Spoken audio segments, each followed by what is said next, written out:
President রাইসের মৃত্যু এবং কে বা কারা বা আসলে হেলিকপ্টারটা নিজেই বিধ্বস্ত হয়েছে কিনা একটা খারাপ ওয়েদারের মধ্যে পড়ে সেটাই এখন আলোচনার বিষয়। সারা বিশ্ব জুড়ে এখন চলছে নানা ধরনের আলোচনা এবং অভিযান। তো আজারবাইজানে একটি বাঁধ উদ্বোধন শেষে কিন্তু প্রেসিডেন্ট রাইসি ও পররাষ্ট্রমন্ত্রী সহ অন্যান্য উচ্চপদস্থ কর্মকর্তারা হেলিকপ্টারে করে তাবরিজে আসছিলেন। হেলিকপ্টার দুর্ঘটনায় রাইসি নিহত হওয়ার ঘটনা বিশ্বব্যাপী একটা জল্পনা কল্পনা ও প্রশ্নের সৃষ্টি করেছে। প্রেসিডেন্টের এমন মৃত্যুতে দেশটিতে অনিশ্চয়তাও কিন্তু দেখা দিয়েছে, যা মধ্যপ্রাচ্য জুড়ে ব্যাপক প্রভাব বিস্তার করতে পারে। এখন এই হেলিকপ্টার দুর্ঘটনায় প্রেসিডেন্ট ইব্রাহিম রাইসি এবং পররাষ্ট্রমন্ত্রী হোসেইন আমির আবদুল্লাহিয়ান নিহত হন। ইরানের প্রেসিডেন্ট ইব্রাহিম রাইসি এবং পররাষ্ট্রমন্ত্রী হোসেইন আমির আবদুল্লাহিয়ানের মৃত্যুর বিষয়ে মার্কিন পররাষ্ট্র দপ্তরের একজন মুখপাত্র বলেছেন, আমরা ইরানের প্রেসিডেন্ট ও পররাষ্ট্রমন্ত্রীকে বহনকারী একটি হেলিকপ্টার ইরানে সম্ভাব্য হার্ড ল্যান্ডিংয়ের রিপোর্টগুলো ঘনিষ্ঠভাবে পর্যবেক্ষণ করছি। এই মুহূর্তে আমরা আর কোনো মন্তব্য করতে চাই না।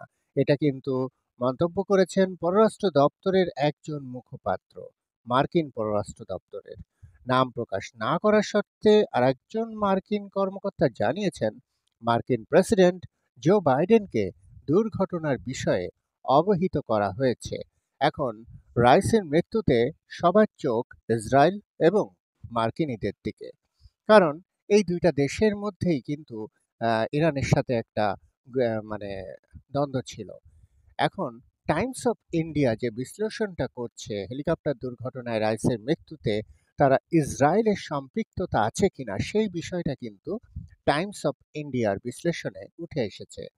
অপ্রত্যাশিতভাবে হেলিকপ্টার দুর্ঘটনায় ৬৩ বছর বয়সে নিহত হয়েছেন ইরানের প্রেসিডেন্ট ইব্রাহিম রাইসি। আজ অর্থাৎ ১৯শে মে দেশটির উত্তর পশ্চিমাঞ্চলীয় অঞ্চলে হেলিকপ্টার দুর্ঘটনায় পররাষ্ট্রমন্ত্রী এবং অন্যান্য কর্মকর্তাদের সঙ্গে রাইসি স্বয়ং অপ্রত্যাশিত মৃত্যুতে পতিত হয়।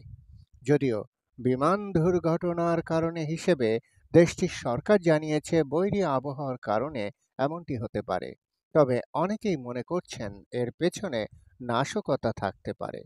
বিতর্কিতভাবে ক্ষমতায় আসা এবং ইরানের ভিতরে বাইরে নানামুখী চ্যালেঞ্জের সম্মুখীন হওয়া এই রাইসির এমন মৃত্যুর ঘটনায় ভিতরের শত্রু বা ইসরায়েলে যুক্ত কিনা সে প্রশ্ন কিন্তু উঠে আসছে।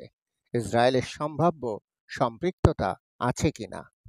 ইকোনমিস্টের একটি প্রতিবেদনে বলা হয়েছে, ইরান ও ইসরায়েলের মধ্যে ঐতিহাসিক বৈরিতার পরিপ্রেক্ষিতে অনেকে ধারণা অনুমান করছেন যে এই দুর্ঘটনার পেছনে ইসরায়েল থাকতে পারে।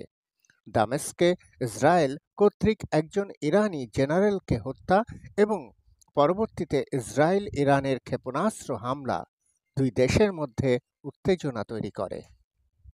এরই পরিপ্রেক্ষিতে রাইসের মৃত্যুর পেছনে ইসরায়েলের হাত থাকার ধারণা জোরদার হয়েছে।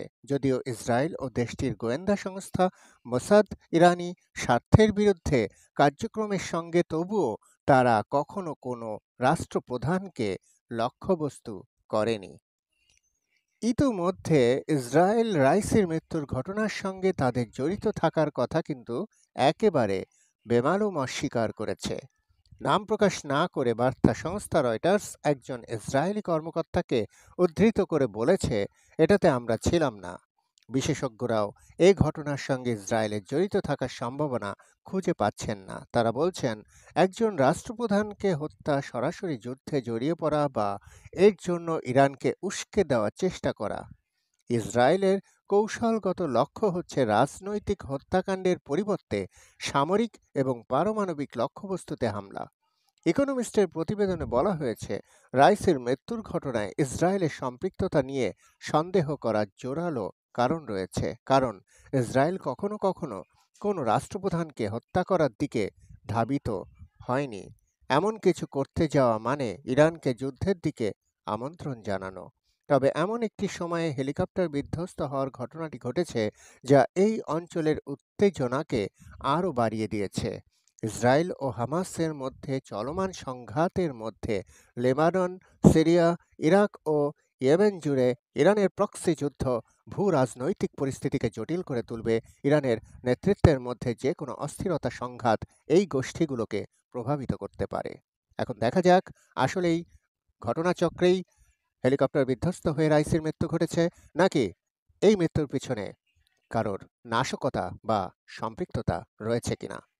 ফার্মাসিস্ট তন্ময় থেকে সাবস্ক্রাইব করার জন্য আপনাদের সবাইকে আমন্ত্রণ জানাচ্ছি। আরও সুন্দর সুন্দর ভিডিও দেখতে চ্যানেলটি সাবস্ক্রাইব করে রাখুন এবং ভিডিওগুলো শেয়ার করে সবার সাথে ইনফরমেশনগুলো ক্যারি করুন। Thank you very much.